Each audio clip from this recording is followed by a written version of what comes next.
मैं अपने 15 साल की बेटी को लेकर काफ़ी परेशान थी क्योंकि मुझे समझ में नहीं आ रहा था कि ये सब हो क्या रहा है।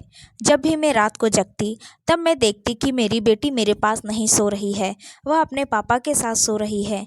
लेकिन इसमें कुछ गलत नहीं था, आखिर वह उनके पिताजी थे। लेकिन यह बात जब रोज़ होने लगी, मेरी बेटी सोते समय मेरे पास सोती, लेकिन जब रात को मैं सोकर उठती तब अपने पिता के कमरे में चली जाती। जब मैं अपनी बेटी से पूछा कि वह ऐसा क्यों करती है, तब मेरी बेटी ने मुझे कुछ नहीं कहा। एक दिन मैंने सोचा कि दोनों बाप बेटी मुझसे कुछ छुपा रहे हैं। आखिर मुझे क्यों नहीं बताते हैं? मेरी बेटी अपने पापा के साथ क्यों चली जाती है सोने? मेरे पति दूसरे कमरे में सोते थे, वह मेरे साथ नहीं सोते थे।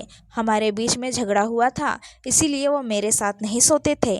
लेकिन सोते समय मेरी बेटी मेरे साथ ही सोती। लेकिन जब मैं रात को बीच में मेरी नींद खुल जाती, तब मैं अपनी बेटी को अपने पास ना देखकर मुझे चिंता होने लगती। एक दिन मैंने सोचा इस बात का मैं पता लगाऊं कि आखिर मेरी बेटी कब मेरे पास से उठकर अपने पिता के पास चली जाती है। मैं एक रात जागी थी। मैंने देखा मेरी बेटी उठकर अपने पिता के पास जा रही थी। मैंने अपनी बेटी का पीछा करने के लिए सोचा। फिर मैं देखी वह अपने पापा के कमरे में चली गई और दरवाज़ा बंद कर ली। फिर मैं खिड़की से झांकना शुरू किया। तब मेरी बेटी अपने पापा के साथ बैठकर बात कर रही थी। मुझे बहुत खुशी हुई देखकर। मैंने दरवाज़ा खटखटाया। तब मेरी बेटी ने दरवाज़ा खोला। वह मुझे बोलने लगी कि माँ, आप जाग गई? मैंने अपनी बेटी से पूछा, तुम तो मेरे साथ सो रही थी, उठकर यहाँ पर क्यों आ गई?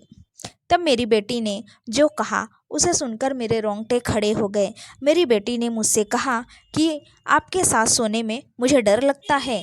आप रात को पता नहीं क्या क्या करती हो। आपको याद भी है कि आपको रात को कौन कौन सी हरकतें करती हो? फिर मैंने अपनी बेटी से पूछा, मैं क्या करती हूँ बेटा? फिर मेरी बेटी ने कहा कि आप रात को मुझे पैरों से मारती हो, मार मार के मुझे नीचे गिरा देती हो।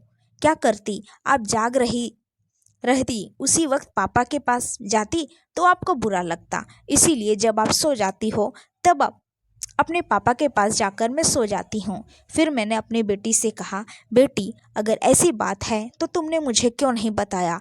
फिर मेरी बेटी ने कहा कि आप बताती, आपको आप मेरी बातों पर भरोसा करती हो, पापा के बात पर भरोसा करती हो। आपको तो सिर्फ अपनी बातें ही अच्छी लगती है, अपनी बातों पर ही आपको विश्वास है, हमारी बातों से क्या लेना देना आपको? फिर मैंने अपनी बेटी से कहा, मुझसे गलती हो गई बेटा, मुझे माफ़ कर दो। उम्मीद है दोस्तों आपको ये कहानी ज़रूर पसंद आई होगी। कहानी पसंद आई है तो वीडियो को लाइक और शेयर करना ना भूलें और ऐसी ही कहानियाँ सुनने के लिए हमारे चैनल को सब्सक्राइब ज़रूर करें और नोटिफिकेशन बेल को ऑल करना ना भूलें, जिससे आने वाली हर वीडियो की अपडेट सबसे पहले आपको मिले। थैंक्स फॉर वॉचिंग दोस्तों।